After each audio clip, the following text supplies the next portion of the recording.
For Barrie. Thank you, Mr. Speaker. I rise today to show my support for Bill C-45, the Jobs and Growth Act, and I am pleased to see our government continue the focus so squarely on the economic challenges facing our citizens, our communities, and our country. Bill C-45 will implement key measures from the Economic Action Plan 2012 to help grow Canada's economy, fuel job creation, and secure Canada's long-term prosperity. Throughout the year, I have the pleasure of hosting budget consultations in Barrie with a variety of stakeholders, and the one common theme throughout has always been a focus on job creation and economic growth as being something fundamentally important to people from all different sectors in my community.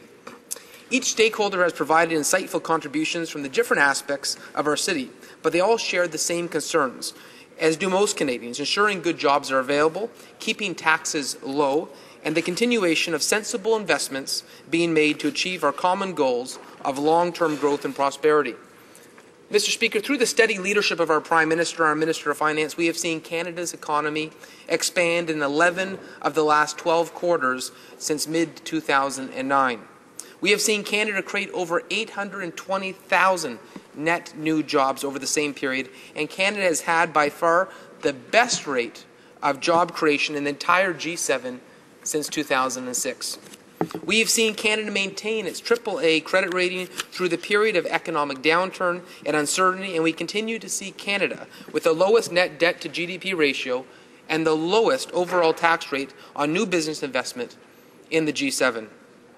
Both the Independent International Monetary Fund, the IMF, and the Organization for Economic Cooperation and Development, the OECD, forecast Canada will be at the head of the pack for economic growth in the G7 in the years ahead.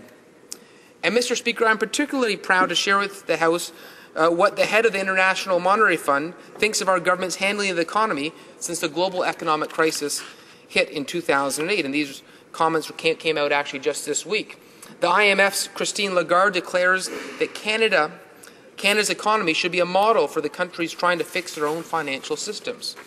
Just last week, she said that Canada has been a leader in creating policies intended to rein in the buildup of household debt. She went on to say that Canada is identified around the globe by our values of coordination and consensus building, which have given our country what she called influence beyond its years.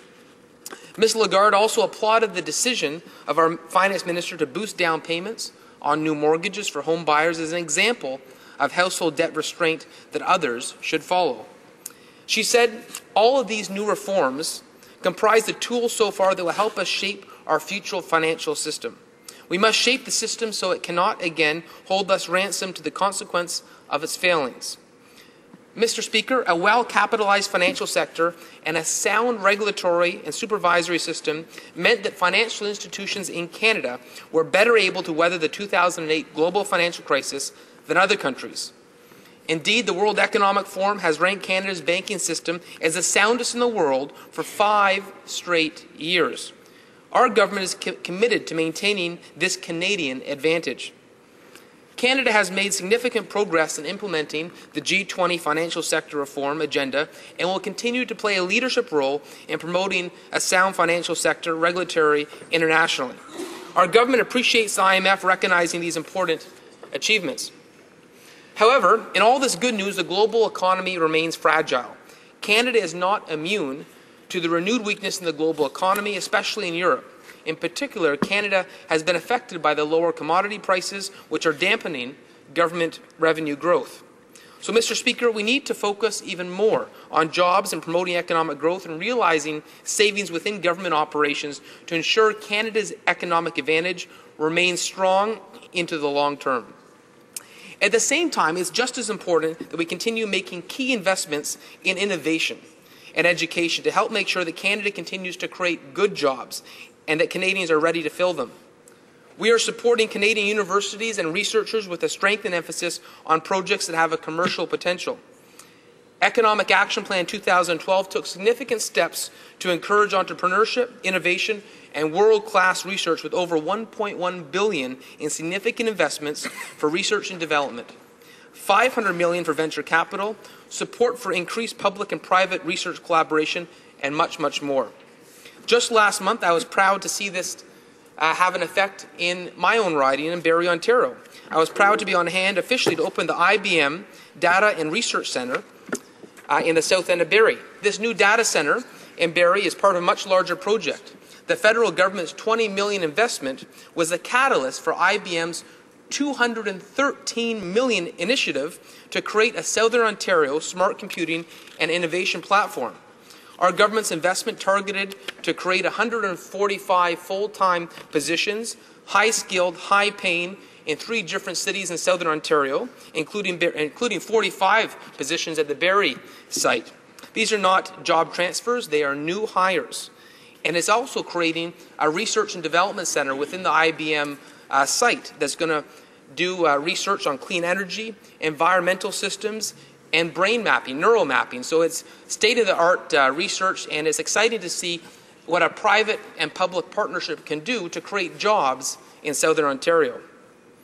Another example of this focus on innovation by our government that I'm seeing work firsthand in my riding was just this summer in August. I was on hand to see a company transfer their manufacturing from China back to Barrie, a company that had outsourced their production of 18 jobs to China, decided to bring them back. And this summer they opened up their manufacturing in Barrie again, and with a $900,000 repayable loan from FedDev Ontario, we were able to repatriate those jobs. And this is an important sector. South Medic is in the medical device sector, and right now this sector is valued at $6.4 billion in Canada, and that's just the tip of the iceberg of what Canada is capable of to see this sector grow. These are 2 great examples of the types of partnerships that government is forging. These are the kind of partnerships that will create a better future for all Canadians, and most importantly, new jobs. Another great partnership that the Economic Action Plan pledged to carry on was that of the continued cleanup of Lake Simcoe. In 2008, you may remember that this government made an unprecedented $30 million investment into the cleanup of Lake Simcoe. And it was an extremely welcome initiative because Lake Simcoe and Kempenfelt Bay is certainly a jewel that we treasure in Simcoe County. Phosphorus levels were at an all-time high, and we needed action to help reverse that trend, because high phosphorus levels means excessive weed growth in Lake Simcoe. It meant reduced marine habitat, and we couldn't have this happen to what really was a jewel in our community. The health of our lake is paramount to the future of the city of Barrie and all of Simcoe County and the surrounding areas. Tourism is something that's vital to our local economy, and Lake Simcoe is certainly at the heart of the tourism market. And I'm happy to report that since the investment of the $30 million, we've seen phosphorus levels go down every year. We are making tremendous strides on the cleanup of Lake Simcoe to make sure that future generations in Barrie and Simcoe County will have the same pristine lake that we've been able to enjoy over so many decades in our community.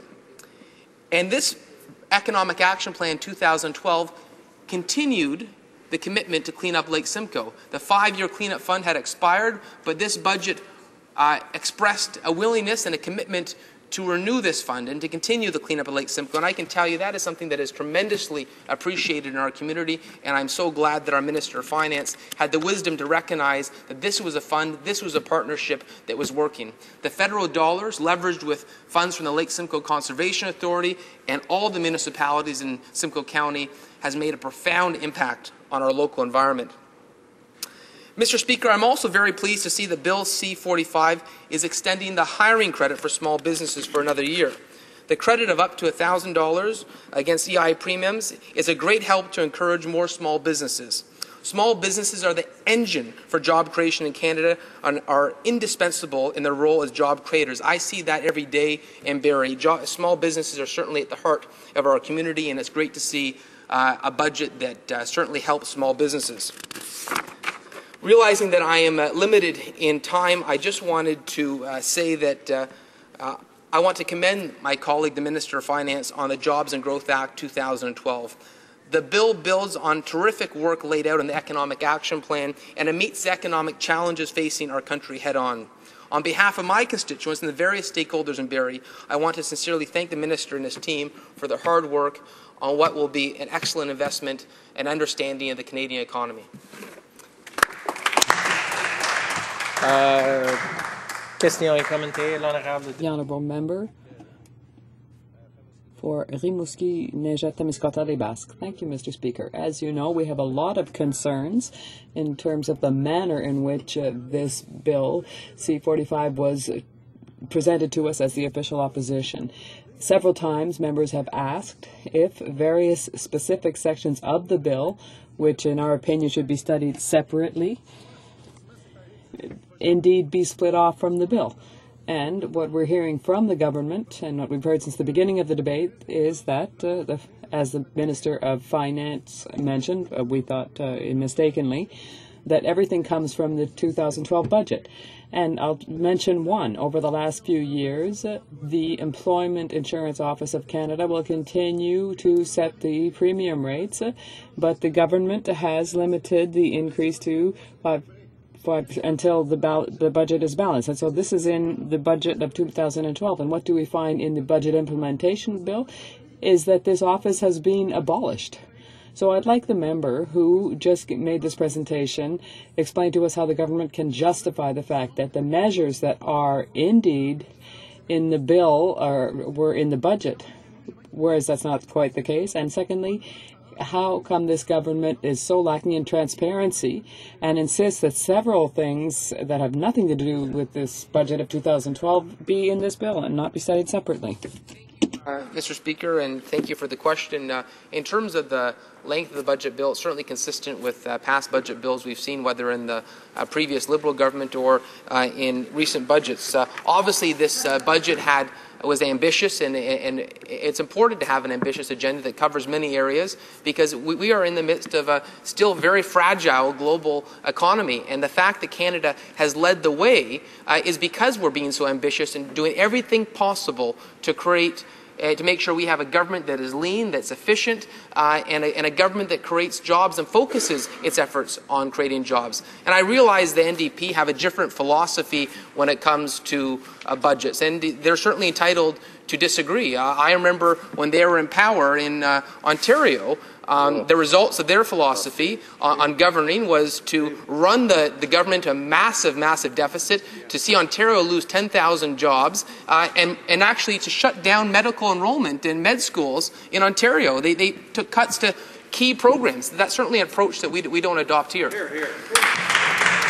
Questions and comments, the honourable member for Winnipeg North. Yes, thank you, Mr. Speaker. Mr. Speaker, I appreciate the member's comments in regards to the importance of our lakes. He talked about, from a tourist point of view, from an economic point of view, it's also the most responsible thing to do in terms of our environment, Mr. Speaker. So he seems to recognize the value of our lakes, yet under this government, of course, Canadians will know that this government is closing the environmental lakes area, the research station, and the profound impact that that is going to have in terms of the quality of our lakes and rivers. And I ask the member, does he not see that the cut of service for the environmental lakes area is going to have a negative impact on a major component of his speech, and that is the importance of our lakes and having strong, healthy lakes going forward?